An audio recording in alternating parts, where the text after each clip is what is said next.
Olá, seja muito bem-vinda ou bem-vindo ao canal Lendo com Intenção.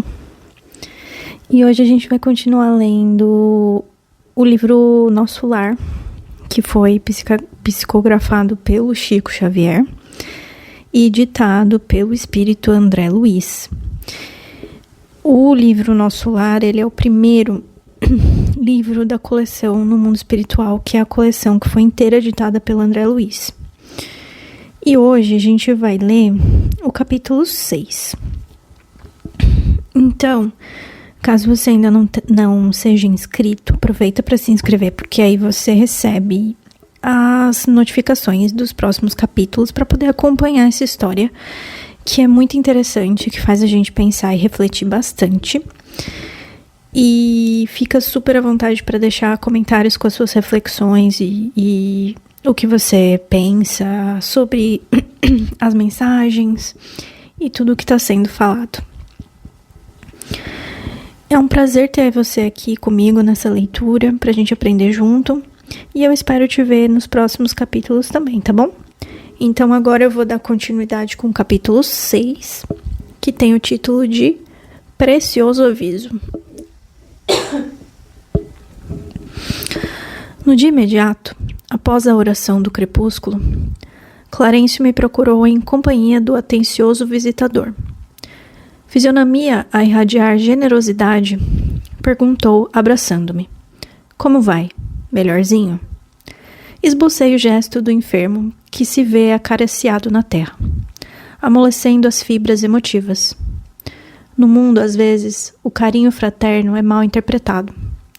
Obedecendo ao velho vício, comecei a explicar-me, enquanto os dois benfeitores se sentavam comodamente ao meu lado.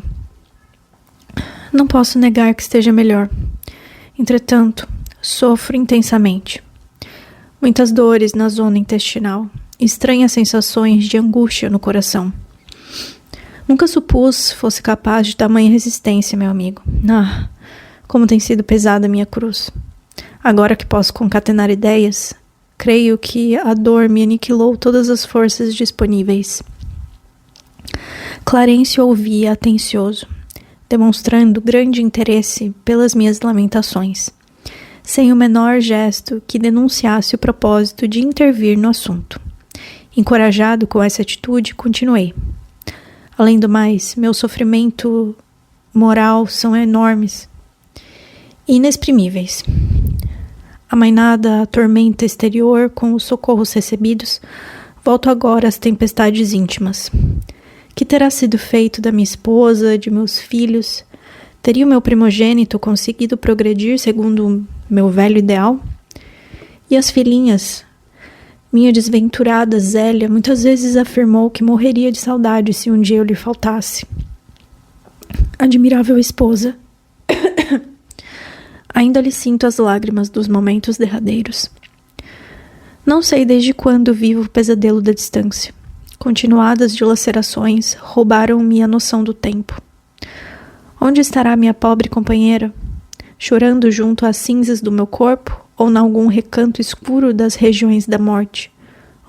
Minha dor é muito amarga. Que terrível destino do homem penhorado no devotamento à família. Creio que raras criaturas terão padecido tanto quanto eu. No planeta, vicissitudes, desenganos, doenças, incompreensões e amarguras, abafando escassas notas de alegria. Depois, os sofrimentos da morte do corpo. Em seguida, martirizações do além-túmulo. Que será então a vida? Sucessivo desenrolar de misérias e lágrimas? Não haverá recurso à semeadura da paz? Por mais que deseje firmar-me no otimismo, sinto que a noção de infelicidade me bloqueia o espírito, como terrível cárcere do coração. Que desventurado destino, generoso benfeitor! Chegado a essa altura, o vendaval da queixa me conduzira o barco mental ao oceano largo das lágrimas. Clarencio, contudo, levantou-se sereno e falou sem afetação. Meu amigo, deseja você, de fato, a cura espiritual? Ao meu gesto afirmativo, continuou. Aprenda, então, a não falar excessivamente de si mesmo, nem comente a própria dor. Lamentação denota enfermidade mental, e enfermidade de curso laborioso e tratamento difícil. É indispensável criar pensamentos novos e disciplinar os lábios. Somente conseguimos equilíbrio abrindo o coração ao sol da divindade. Classificar o esforço necessário de imposição esmagadora, enxergar padecimentos onde a luta é edificante. Só identificar indesejável cegueira da alma. Quanto mais utilize o verbo por dilatar considerações dolorosas no círculo da personalidade, mais duros se tornarão os laços que o prendem a lembranças mesquinhas. O mesmo pai que vela por sua pessoa, oferecendo-lhe teto generoso nesta casa, atenderá aos seus parentes terrestres. Devemos ter nosso agrupamento familiar como sagrada construção, mas sem esquecer que nossas famílias são seções da família universal, sob a direção divina.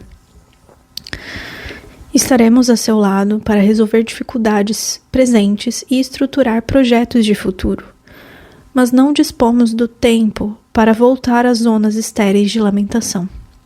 Além disso, temos nesta colônia o compromisso de aceitar o trabalho mais áspero como bênção de realizações, considerando que a providência desborda amor, enquanto nós vivemos onerados de dívidas. Se deseja permanecer nesta casa de assistência, aprenda a pensar com justeza.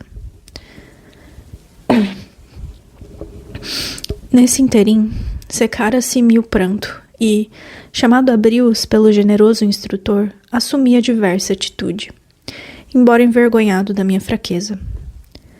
Não disputava você, na carne, prosseguiu Clarencio bondoso, as vantagens naturais decorrentes das boas situações? Não estimava a obtenção de recursos lícitos, ansioso de estender benefícios aos entes amados? Não se interessava pelas remunerações justas, pelas expressões de conforto, com possibilidades de atender a família? Aqui o programa não é diferente. Apenas divergem os detalhes. Nos círculos carnais, a convenção e a garantia monetária. Aqui, o trabalho e as aquisições definitivas do espírito imortal. Dor, para nós, significa a possibilidade de enriquecer a alma. A luta constitui caminho para a divina realização. Compreendeu a diferença? As almas débeis, ante o serviço, deitam-se para se queixarem aos que passam. As fortes, porém, recebem o serviço como patrimônio sagrado, na movimentação do qual se preparam, a caminho da perfeição. Ninguém lhe condena a saudade justa, nem pretende estancar sua fonte de sentimentos sublimes. Acresce notar, todavia, que o pranto da desesperação não edifica o bem. Se ama em verdade a família terrena, é preciso bom ânimo para lhe ser útil. Fez-se longa pausa. A palavra de Clarencio levantara-me para elucubrações mais sadias. Enquanto meditava a sabedoria da valiosa advertência, meu benfeitor, qual pai que esquece a leviandade dos filhos para recomeçar serenamente a lição, tornou a perguntar com um belo sorriso: Então, como passa? Melhor? Contente por me sentir desculpado, à maneira da criança que deseja aprender, respondi confortado: Estou bem melhor, para melhor compreender a vontade divina.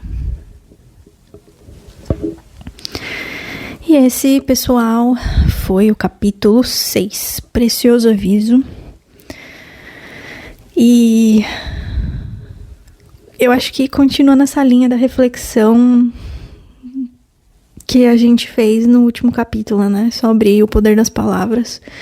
E aqui eu acho que continua nessa linha também, da gente ter mais parcimônia sobre o que externalizar, né?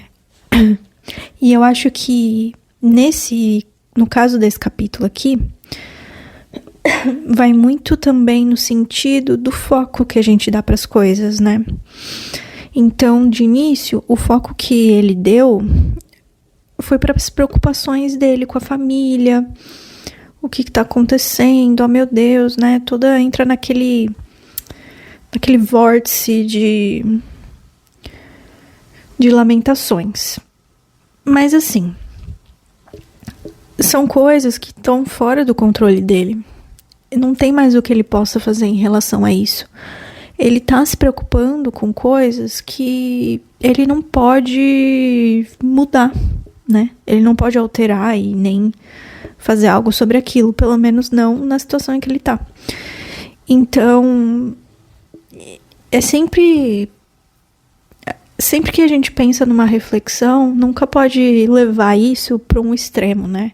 Então, por exemplo, se a gente fala que para focar nas coisas boas, as palavras têm poder, a gente tem que falar coisas boas. Mas isso não significa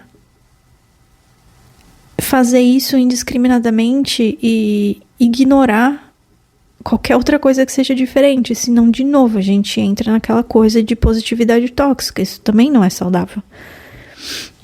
A questão é conseguir identificar realmente qual é o momento em que a gente precisa se preocupar com alguma coisa e quando é um momento que não é benéfico se preocupar com algo. Se aquilo foge do nosso controle, a gente não tem o que fazer com relação àquilo, né? A gente só fica alimentando uma aura de lamentação que não é positiva pra gente também. Só que aí, quando a gente consegue identificar que uma situação realmente merece a nossa preocupação, porque aquilo é algo que está no nosso alcance, a gente também precisa ter muito discernimento de como lidar com essa preocupação. Porque senão, muitas vezes, a gente pode também só cair num lugar de tentar solucionar as nossas ansiedades, né? Então, preocupação é diferente de ansiedade. Às vezes isso se confunde muito. Então, não é num sentido de tentar nos poupar da nossa própria ansiedade, mas sim realmente usar essa preocupação para traçar um planejamento de ação para causar alguma mudança para melhor na nossa realidade. Será que o jeito que eu tô falando tá conseguindo deixar claro o meu pensamento? Eu espero que sim. Mas caso não, fica à vontade para comentar qual parte ficou meio confuso, o que não deu para entender direito, que eu tento responder melhor no comentário, para tentar esclarecer caso eu não esteja conseguindo me expressar muito claramente. Mas eu acho que é mais ou menos nesse sentido que fica a reflexão para mim de novo, meio que uma complementação do capítulo anterior, nesse sentido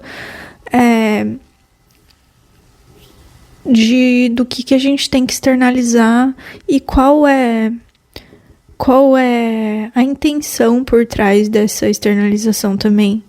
Porque não é só falar por falar, sabe? E se a gente tiver que falar de alguma preocupação, em qual é o contexto em que a gente está falando, qual é a intenção por trás disso, por que a gente está fazendo isso, né? É muito diferente, por exemplo, de você levar na terapia alguma preocupação que está na sua cabeça, né? E aí aquilo tem uma intenção, tem um sentido, que é para você desfazer um nó dentro de você, para você se conhecer, para você se sentir melhor na sua vida.